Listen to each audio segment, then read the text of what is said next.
Hi guys.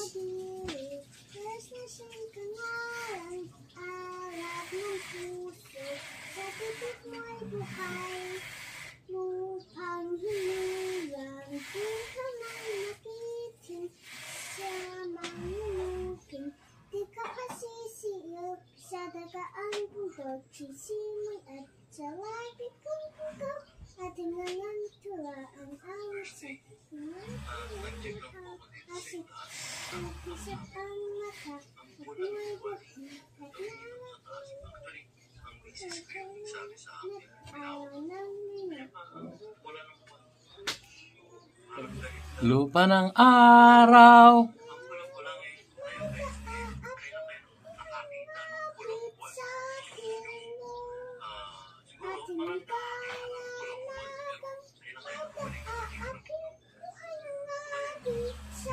Feeling mo, very good. So mo, yan ang mga guys, yun ang sinasabi ko nga. Thank you, Yasi. Thank you very much. Diba? So search the Bayang Magiliw on YouTube. And then we will search it. I already searched it. Oh, search it and then skip the ads.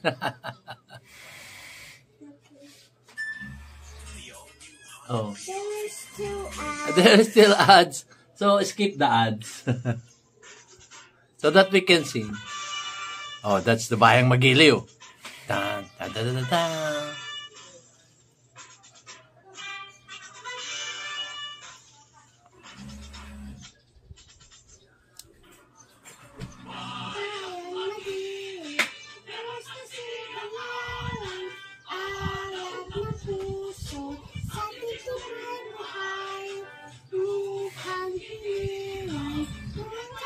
Magiting sa makulitin, di ka pasisiil sa dagaan bundok, sisimoy at sa labig mong maghaw, may dilang ang tula at awit sa pagkainamahal. ang kisap ang Patawad mo'y tagumpay na nangyayari, ang bituin at araw niya kailan pa man di magdidilim. Lupa ng araw ng wag at ipagsinta, buwela sa akin mo. aming ligaya. Okay. Yes! Very good. So, see how Yasi is good in... What grade are you in, Yasi? What grade are you in? Are you in nursery? Are you in grade 1, 2? I'm almost at grade 1. Oh, almost grade 1. So, kinder. What?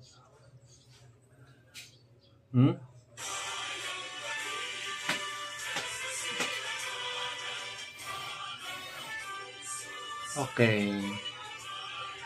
Lupang hinirang. Are you singing it in your school? Yes. Okay. So every morning? Every morning you're you have flag racing? Huh? No. No. Also, what day? Because when we are on elementary, every day, we're doing the flag ceremony every morning. And at your school, in your school, it's not every day. Huh? Okay, she's too shy.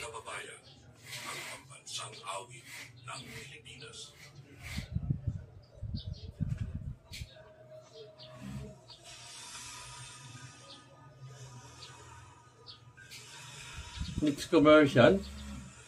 No, it's Lupa.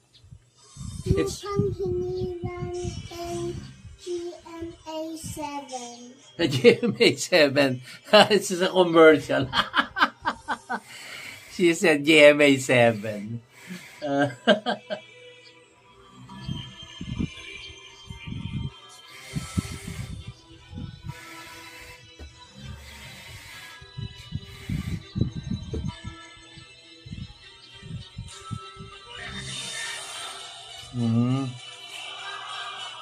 So, ayun, guys.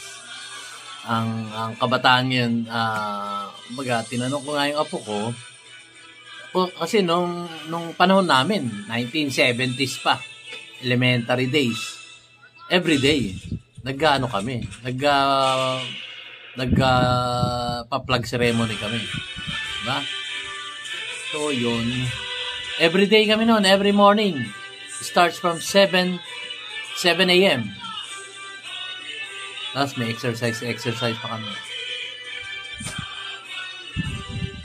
Di ka pa sisil sa dagat at bundok, sa simoy at sa langit pumughaw, may dilagang tula at awit sa paglang minamahal, ang islap ng wataw at may kalipay na naglilihi, ang bituin na taramatay, ang may di magbibili, lupa ng araw ng wala at ipagsikap mo ay langit sa piling mo. Aming ligaya na pag may mang-aapi ang mamatay ng dahil sa'yo. Yan nga. Dati-rati ang mga api nung araw. Ang mga api nung araw ay ang mga mananakop. Mga mananakop na sabihin na natin ito yung mga nung panahon ng Hapon. Nauna pa doon, panahon ng mga Kastila. Talagang nakikipaglaban ang ating mga bayani nung unang panahon. Yung ating mga ninuno. Pinaglaban lang ang bansang Pilipinas for 400 years. More than 400 years sa mga Espanyol, mga Kastila. So, nasakop nila tayo noon pero pinaglaban. Maraming lumaban ang ating mga bayani. At isa na po dito si Gat Jose Rizal sa pamamagitan ng panulat. Nagsusulat siya, hindi siya yung mga sinasabing mga aktivista na nasa kalsada na nakikipaghiyawan o gumagamit ng mga barel at ano pa man, mga itak, kasi nung araw itak at saka mga barel ang ating gamit noon. So, yun. Ayan. Papiano naman yan. So, yun nga, guys. Meron silang mga instrumento, mga kagamitan, mga armas na kagaya ng itak, baril. Noon, talaga itak pa lang. Noong panahon ng mga Kastila, itak pa lang. Yun nga, kay Gat Andres Bonifacio. Talagang lumabas siya. Kasi, nung makulong ang ating si Gat Jose Rizal, nagalit. Nagalit to si Gat Andres Bonifacio. Bakit nila ikukulong itong ating pambansang bayani na si Gat Jose Rizal? Samantalang siya nagsusulat lang. Kumbaga, manunulat siya nun eh. At alam nyo ang armas niya. Kumpara nyo kay Andres Bonifacio na Gat Andres Bonifacio na itak. Itak lang ang gamit niya nun. Para ipaglaban, ipagtanggol ang inang bansang Pilipinas noong panahon na yun. So magkaiba naman sila ng sandata. Si Gat Jose Rizal naman, ang sandata niya tatlo lang yung kanyang sandata noon.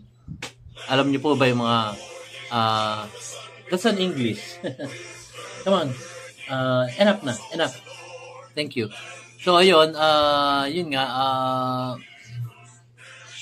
ang tatlong sandata niya, na-distract ako ng ako.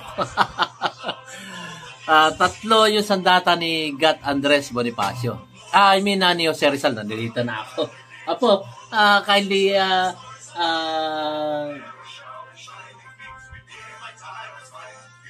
okay. Hindi ako makapag-English. Matatas mag-English yung apo ko. Kasi inaalagaan siya ng kanyang ama't ina.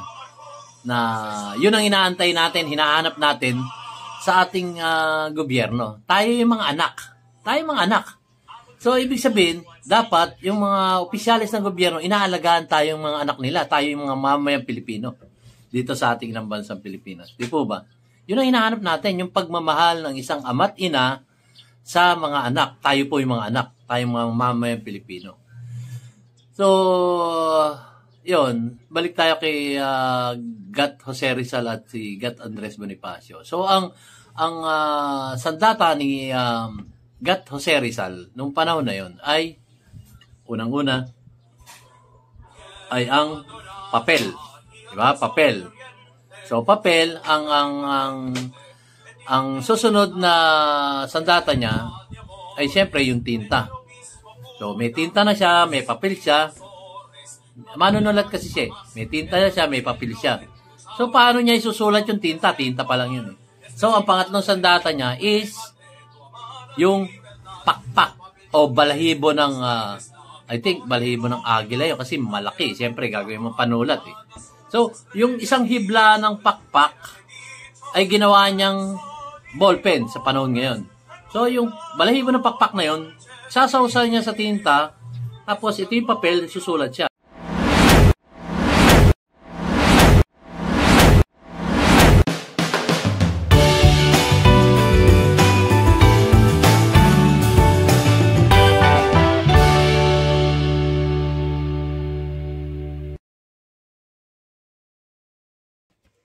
Sorry guys, nalobat ako.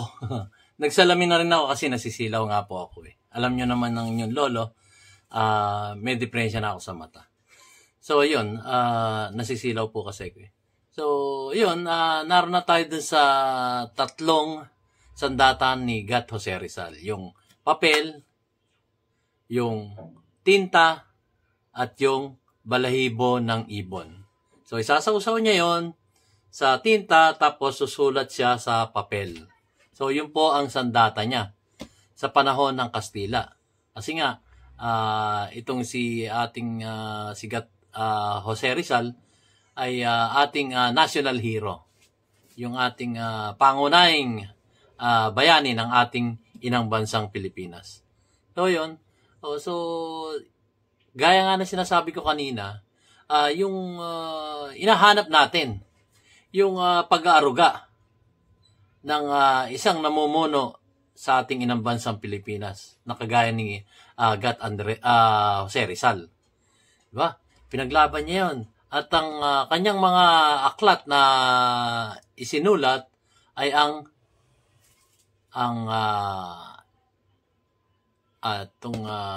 El Filibusterismo at yung Noli Me Tangere. So, doon sa sinulat niyang unang Noli Me Tangere, talagang yun ay patama sa mga Kastila noong panahon na yon. At doon nagigimbal ang mga Kastila, ano ba to? Parang tayo tinitira nitong si Gat Jose Rizal. O ang katawagan nila doon si Jose Rizal lang, pero walang Gat. Kasi kaya natin tinatawag na Gat, ay ito ay paggalang natin sa ating mga bayani. So, parang nagigimbal na ang mga Kastila nung araw.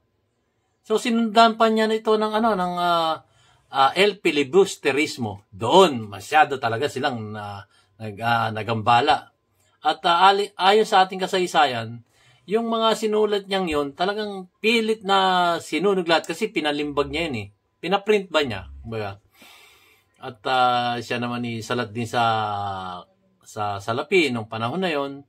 Kaya siya namumblema pa rin ayon sa kasaysayan. So, mayroong mga tumulong para maipalimbag yun, nung maipalimbag at kumalat sa sambayan ng Pilipino, dito sa inang bansang Pilipinas, ay pinilit ng mga Kastilang makalap lahat yun at sunugin. So, yun ang mga istorya nun. Tapos, talagang pinagtatanggol tayo ng, to make the long story short, pinagtatanggol tayo ng ating pambansang bayani na si Dr. Jose Rizal. Doktor siya sa mata eh. So, nagpakadalubhasa siya sa pagiging doktor sa mata dahil nga ang pangunahing dahilan niya ay ang magamot ang kanyang minamahal na kanyang ina na may depresya sa mata. Katulad ko. Yun. So, fast track tayo. Yun ang hinahanap natin, yung Kumbaga, pagmamahal ng isang namumuno sa ating bansa, yung pag-aaruga. Yung pag-aaruga sa bawat isang mamamayang Pilipino. Kagaya ng ginagawa ni Gat Jose Rizal. Kumbaga, ipinagtatanggol niya ang bawat isang mamamayang Pilipino para sa kapakanan ng ating kalayaan. Yun, kalayaan na magsalita, kalayaan na magawa ang ating gustong gawin dito sa ating inang bansang Pilipinas. Samantalang sila'y dayuhan, tayo sinisikil. Sinisikil sa bawat kilos natin. Ang gusto nila, masunod yung kanilang batas. Masunod yung kanilang batas, yung mga Kastila na yan, noong panahon na yun. At imagine, more than 400 years tayong ginawakan ng mga Kastila noong panahon na yun. So imagine that. At kaya umusbong. Umusbong ngayon yung mga ating mga bayani tumayo, tumindig sa kanilang paninindigan upang nang sa ganon, isalba ang ating inang bansang Pilipinas. So ayan. Ngayon, nung makulong si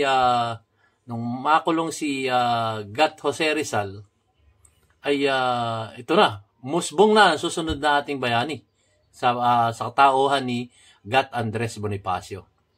So iba naman ang sandata ni Gat Andres Bonifacio. Ang sandata niya ay makipagdigma sa mga Kastila nung panahon na yun. Ang gamit niya ay itak, yung bolo. At ang kanyang mga kasamahan, ganun din. Yun lang ang kanilang sandata nun. Samantalang ang sandata ng mga kalaban nung panahon na yun, ang mga Kastila, ay mga baril. So ano ang panlaban nyo? Baril at saka itak. Imagine ninyo. Diba?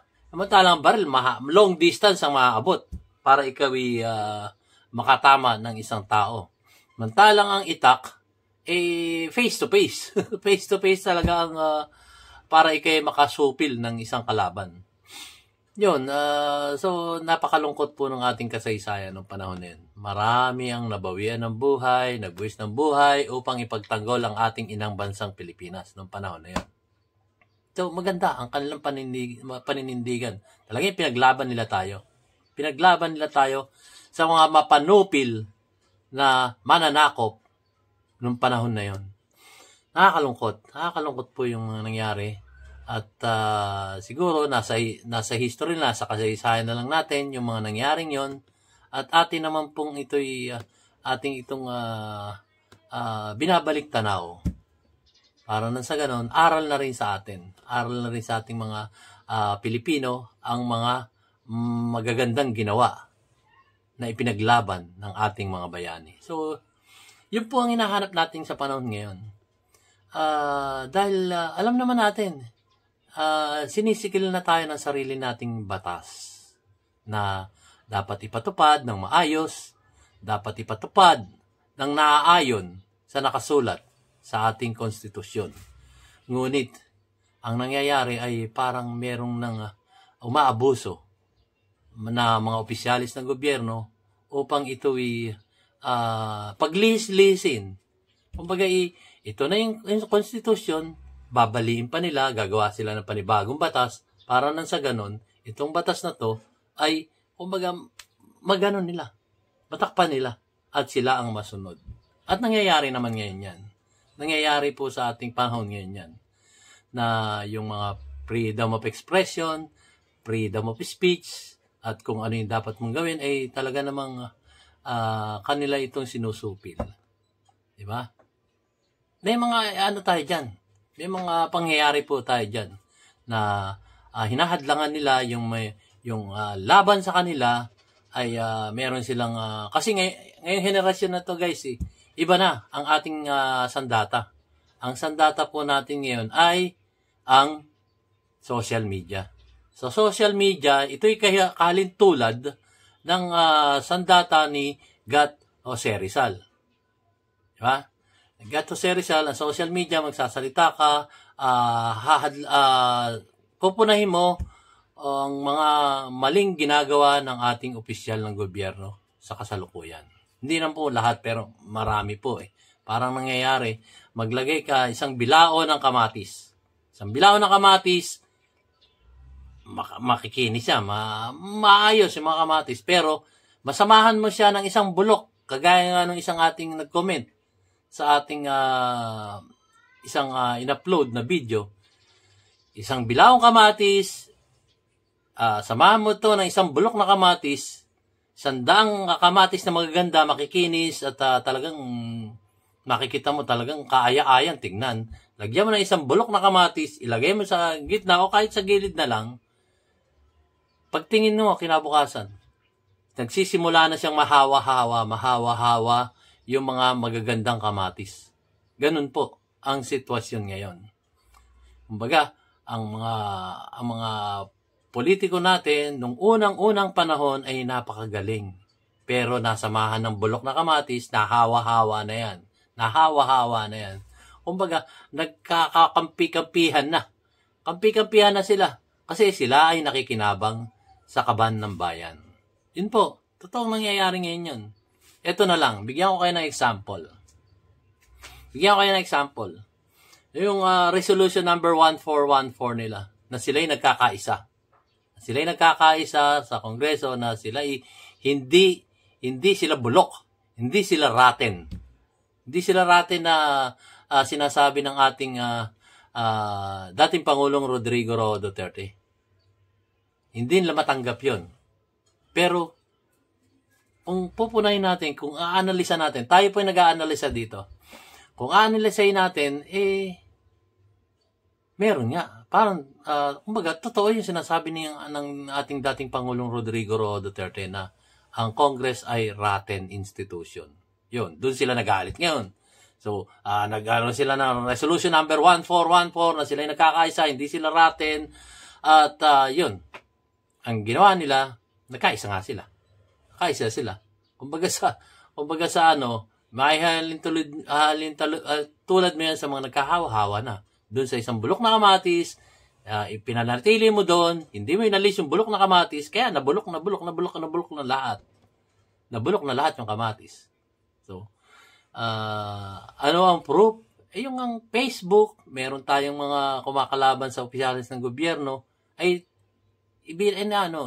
pinipace out nila yung mga kanilang mga Facebook account. Pero dito nga sa YouTube, medyo mahirapan sila. Kasi ang may-ari nito, Amerikano. Yon. At hindi sila kayang manduhan kung anong dapat nilang gawin.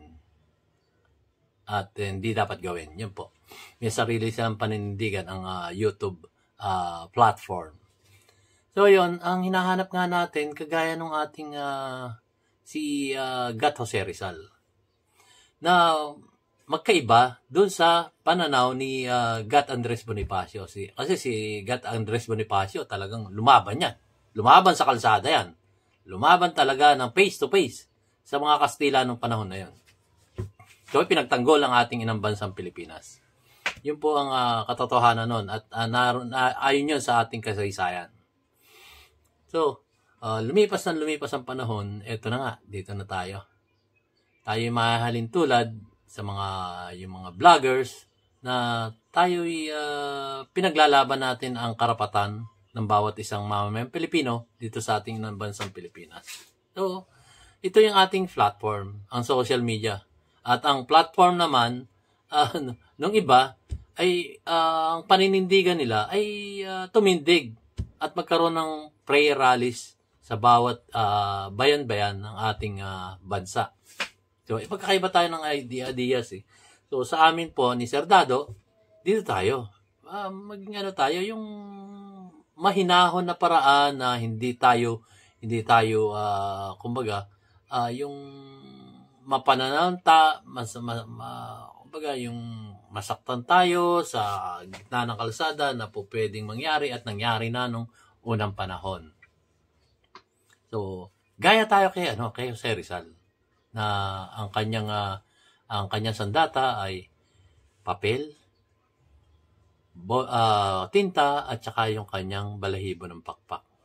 Yun ang kanyang sandata. Tayo naman, ang sandata natin, itong social media, ang ating isip, ang ating bibig, ang ating mata, ang ating tenga, para nang sa ganun, gisingin natin yung mga corrupt government officials sa ating inang bansang Pilipinas.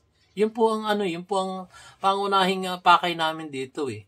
gisingin sila, hindi. Parang nangyayari, ginigising mo na sila, hindi namang magising. Kumbaga, pag nalimpungatan pa yung ginigising mo, sisikuhin ka pa. Yun ang nangyayari ngayon sa ating kasalukuyang gobyerno ngayon. So, yun ang nakakalungkot.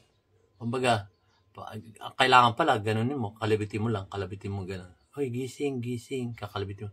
Gising. Hindi naman po pwede, ayaw magising eh. Di tatapikin mo ngayon. Hoy, gising. Hindi pa rin nagising. Talaga naman. Hindi nagising, tinatapik-tapik mo na nga sa likod. Ay, gising. Hindi pa rin magising. Hanggang sa niyugyug mo na siya. Hoy, gising. Palakas. Kasi hindi magising eh. O bigla nagising. Alimpungatan, siniko ka pang ganun. Tinamaan ka sa mukha. Diba? At ang ano pa nun, parang pumutok yung aking uso kasi nasiko eh. Doon po, ganun po natin mahalin tulad ngayon eh. Yung ating nangyayari sa ating kapalibutan ngayon eh.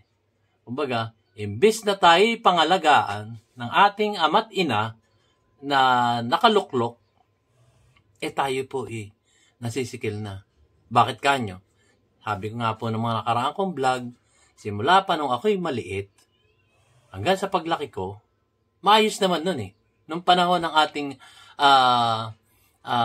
dating Presidente Ferdinand Edralin Marcos Sr., ang tinatawag natin si FM, o tawagin natin si Makoy. Yun po ang mga katawagan sa kanya ngayon.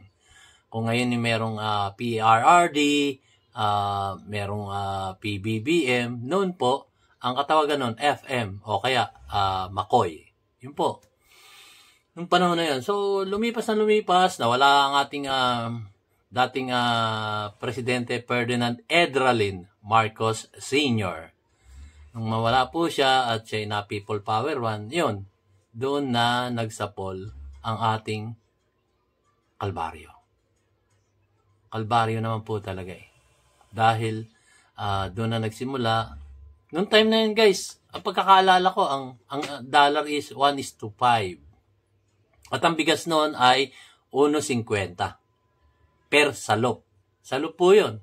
May ganta pa doon, may ganta, basta may mga katawagan doon. Ngayon ang katawagan ni 1 kilo, kalahating kilo, 1 kaban, kalahating kaban. Yun po. Noon pa salop, ngayon pa kilo na. Pa kaban, ganoon. So, lumipas ang panahon, nagpalit-palit ng presidente, hanggang sa umabot yung taas ng bilihin, may contractualismo pa na noon pa man ay pinupuno na ng bawat isang mamayang Pilipino yung ating masisipag na manggagawa.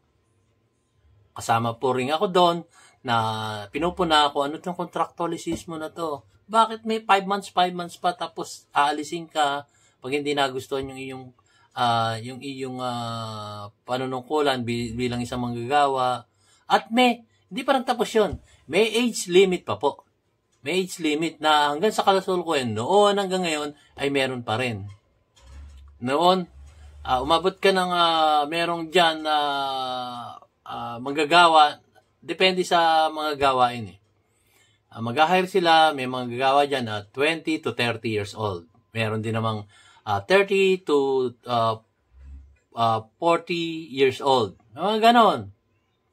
So, noong time na yon, ako naman ay marami na rin naranasan nasa vlog ko yun eh. So, yung nakaraan kong vlog. Ako po ay naging construction worker, tricycle driver, company driver,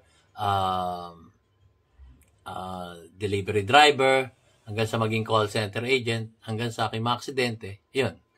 Hanggang sa atakihin sa puso, yun. Natigil ako at nagkaroon ng depresya yung aking mata. Nagkaroon ng depresya ang aking mata na hindi na kaya ng refraction ng salamin. So, yun. So, kahit ako'y nakasalamin at tinanggal ko, ganun pa rin ang tingin ko.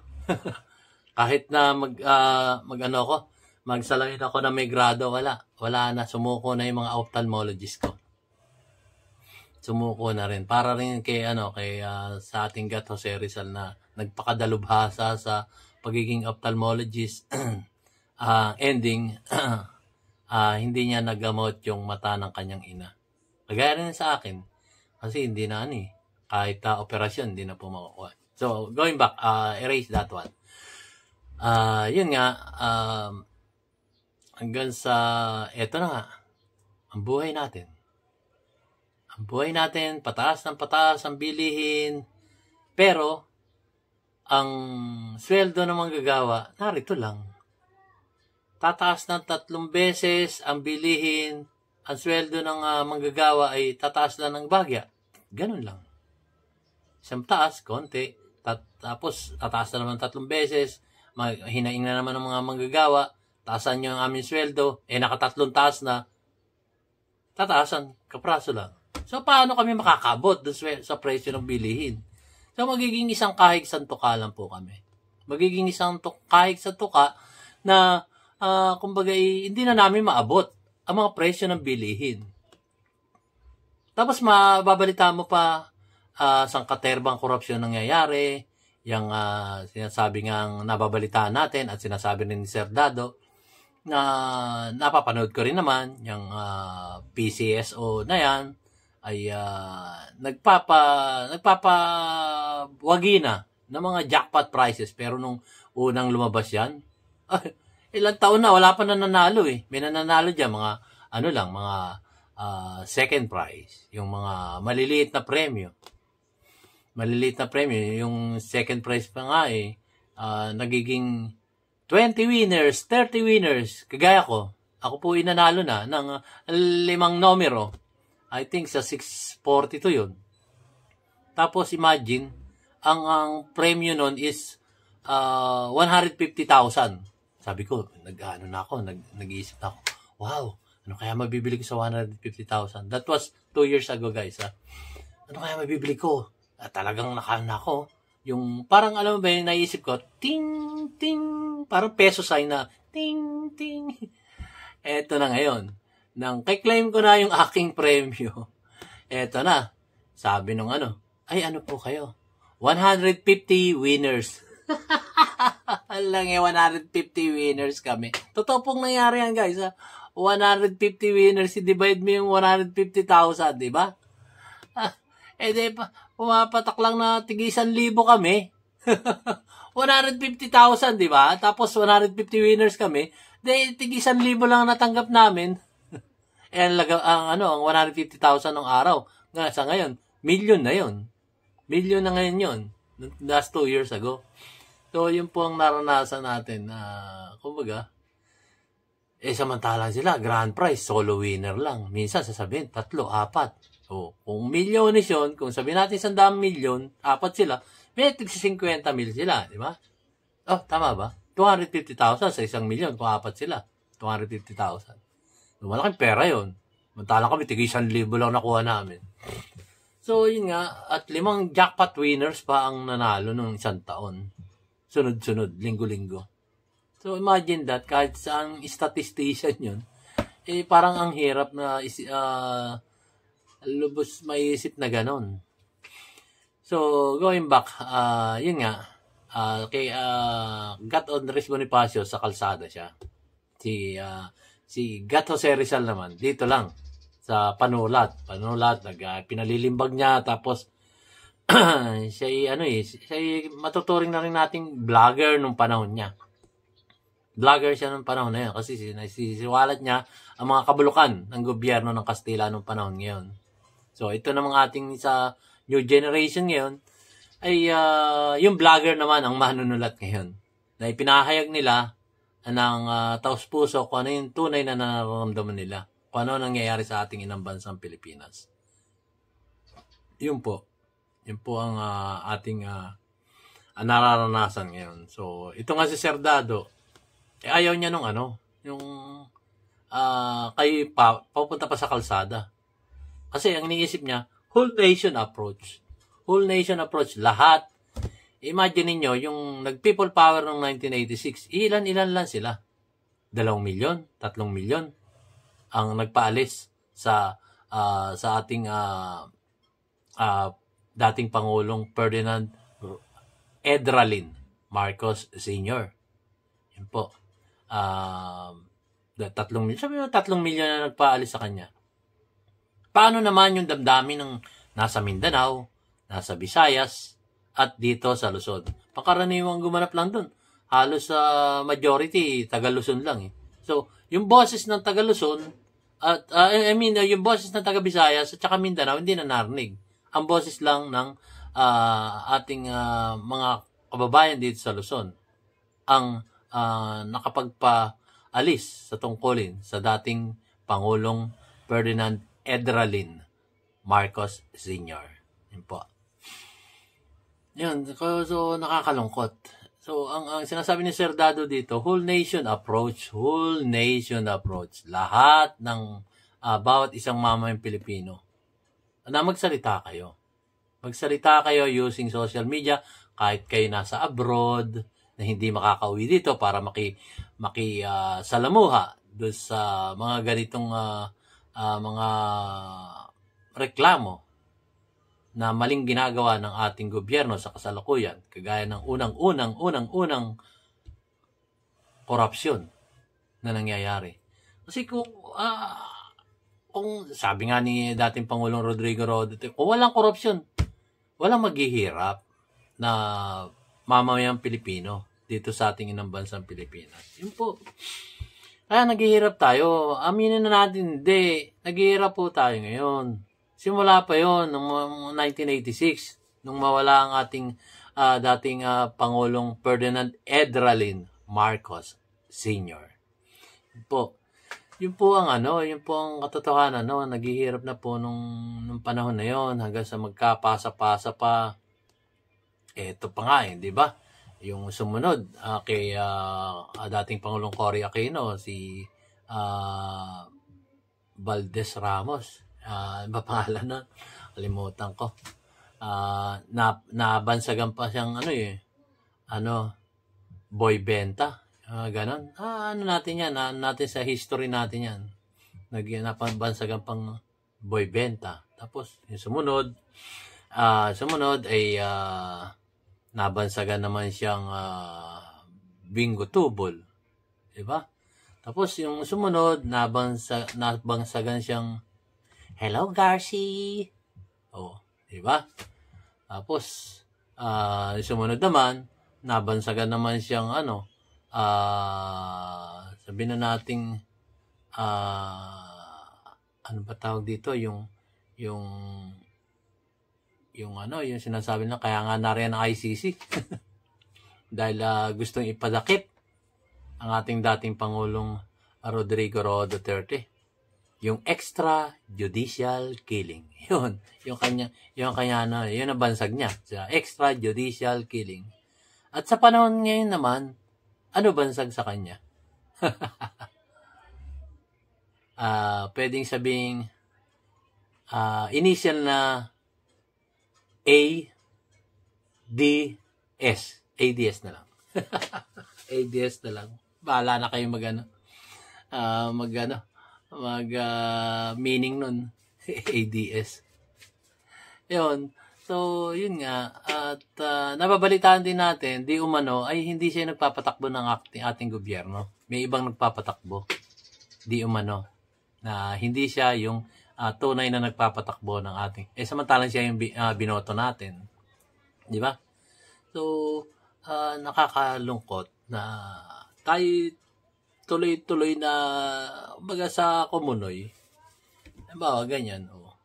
Nasa Komunoy na tayo, nakaganyan tayo, labas na lang ulo. Hanggang sa unti-unti, gumagano na tayo. Hanggang sa mata na lang, hanggang sa ulo na lang. Tapos wala na, hindi na tayo makita. Yun po ang nangyayari ngayon sa ating inang bansang Pilipinas. Ang naranasan ng bawat isang mamayang Pilipino. So, sinasabi nga ni Sir Dado, majority wins.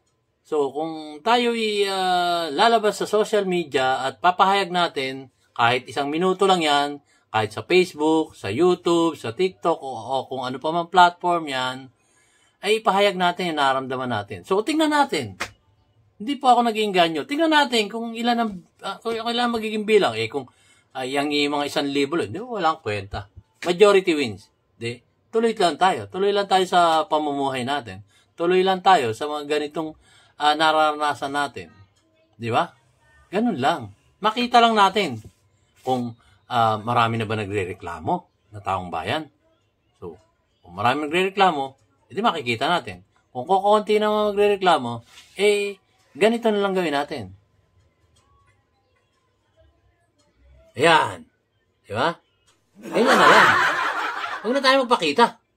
At tayo sumunod na lang doon sa mga nangyayari ngayon sa ating inang bansang Pilipinas. Huwag na tayo magpakita. Kaya natin mabago ang ating bansa. Yun, ganun lang kasimple guys. Tayo naman inaano lang natin yung ating freedom of expression, kagaya ko. Hindi ako po pwedeng manatiling ganyan. Kailangan ko ay tumindig. Kahit man lang dito, hindi ako tumindig sa kalsada at alam ko naman, medyo napapangitan po ako sa kalsada. Ito namang pinapahayag ni Sir Dado, magpakita kayo sa social media. Hindi yung ganito lang kayo. Ako po ay sumusuporta sa pagbabago ng ating bansa. Ganyan po ba? Pero kami, ni Sir Dado, hindi. Ganyan kami. Papakita kami na kung ano yung tunay naming nararamdaman, kung ano ang nangyayari sa ating inang bansang Pilipinas. Ganun po. Kagaya ko, ako'y sawan-sawa na sa nakikita ko na korupsyon sa ating gobyerno. Maraming tanong, hindi nasasagot. Yung Resolution number 10, napakatagal na, 2012 pa pala yan,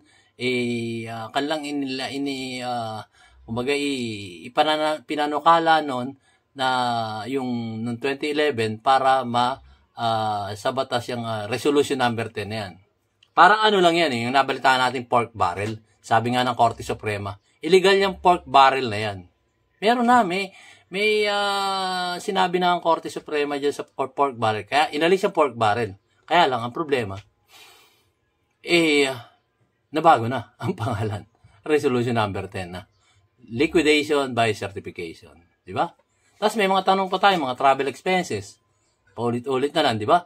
Travel expenses, kailangan ko paulit-ulitin kasi travel expenses, 2 billion .066 million. Tapos, sa kanila narinig yung, ang nagastos lang doon sa 2 billion plus na yon ay 49.7 million. Kung tama ako ng pagkakabanggit ko. Basta mga nasa million lang yon. Ang budget nila, billion. 2 billion mahigit. So, nasa na yung 2 billion na natira. That was last year, 2023. So, nasa na po yun? Yun, tanong. Pero hindi na sinagot. Kasi, di umano, parang narinig-rinig natin na sinavings nila. Imposible, tinransfer nila sa isang gastusin nung isang taon. So, bakit itatapal nyo na sa ibang proyekto nyo? Hindi dapat ganon. May forecast na kayo sa buong taon ito na yung sinusulat ninyo na nga. Ito yung mga kailangan namin ngayon 2023. So, yung budget, ibinibigay naman sa inyo. Pero, tapos, ngayon 2024, nabalitaan nga natin, mas mataas pa sa 2 billion, 2.066 million, 2 billion .066 million, umangat pa. Mahigit pa ron ang budget nila sa travel expenses. Diba, travel expenses pa lang yun, hindi pa pinag-uusapan yung iba doon. Yung po ang tanong, pero hindi nasagot. Yun ang mga dun Yun ang mga tanong doon. At may mga tanong pa, bakit ka nagbigay ng budget sa vice presidente mo ng 125 million? Yung pala pupunahin din ng mga bataan mo at parang magdudulot pa to ng sinasabi nilang nababalitaan natin sa mga news yun ay iano pa siya akusan pa ng ano ba tawag dito, parang yung nangyari kay basta yun, gusto pang siya ipa-impeach, yun yung proper words, mapa-impeach pa dahil dun sa 125 million yun hindi billion yun, 125 million na from the president going to the budget of the vice president. Diba? Kalokohan, di ba? Magpapasa ka ng mga milyones na gano'n, tapos biglan yung mga kanyang mga kapartido ay pupunahin yun. Nakakalungkot. Ako po yung nagsasalita para nang sa ganun kasi gusto ko talagang yung future generation, kagaya nga nung apo ko, hindi na manahin yung ganitong problema. At least, mayroon silang masasabi na, sabi na nating maliit na legasiya, bago kami pumanaw din sa ibabaw ng mundo, ay naipaglaban namin yung karapatan ng future generation. Kagaya ng apo ko, yung mga anak ko, at yung mga kapitbahay kong mga kabataan, lahat ng incoming future generation, yung mga kabataan, mga younger ones, na kami tumindig at nagsalita sa pamamagitan ng social media. Hindi kami nagpunta sa kalsada. Baka kami mapahamak lang dyan sa kalsada. Pero ako po'y sumasaludo dun sa mga pumupunta sa kalsada kasi kaya nila. Pero paano naman yung mga walang kakanyahan? So, dito na lang kami sa social media para ilabas namin ang aming nararamdaman sa aming puso at damdamin o ano yung nakikita natin at nasusuri natin sa nangyayari sa ating inang bansang Pilipinas. So, nakakalungkot po. Ito'y pinaglalaban lang namin yung future generations. At marami pang issues, guys. So, magsuri na lang po kayo. Ako po ay nagsusuri din at ayoko naman pong mapahamak ang ating mga future generation. So, kung kayo kontento na sa buhay ngayon na naranasan nyo, so be it. Hindi nyo na kailangan magpahayag pa sa social media. Pero, huwag kayo magre-reklamo na tayo'y naghihirap. Huwag po tayo magre-reklamo. Pikit mata nating akapin yung mga nangyayari. Kung kayo'y hindi titindig at nakikita nyo naman na may hindi magagandang nangyayari sa ating inang bansang Pilipinas. So, yun lang po, guys.